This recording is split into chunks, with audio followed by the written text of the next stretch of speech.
As 2004 came to a close, the people of Sudan celebrated the end of what was then Africa's longest civil war.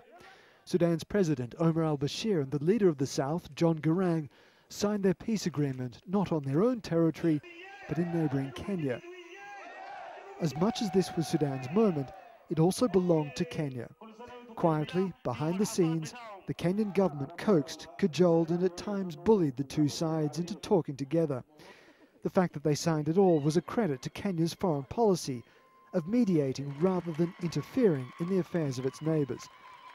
President Kibaki. John Garang's widow Rebecca remembers the time well, including late-night calls from Kenya's president, Daniel Arap Moi.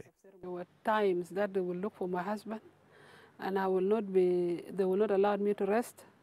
You have to look for your husband. Your husband has to come, and I was talking directly with the president, calling me, please, Madam Rebecca, we wanted to see your husband, and he has to come for the negotiation. That kind of approach in a neighbourhood at times beset by strife helped keep Kenya relatively stable. It's also why the United Nations established one of its 3 global hubs in Nairobi, and why the city has become a base for a host of aid agencies working across East Africa. But all this international engagement has also worked in Kenya's favour. Whenever there's been a sign of trouble here, the UN and other international organisations have been keen to protect their investment and tried to help resolve the crisis.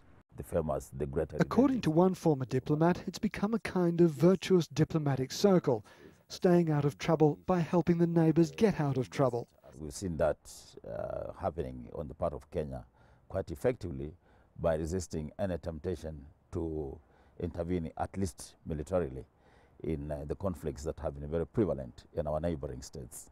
But in late 2011, Kenya's patience snapped. The government ordered its troops over the border after Somalia's rebel movement Al-Shabaab kidnapped several tourists and aid workers. The government sold the invasion as a way of securing the country's borders. But after Al-Shabaab's attack on Nairobi's Westgate shopping mall, killing more than 60 people, the policy of non-interference in the affairs of the neighbours is starting to look like a wise approach.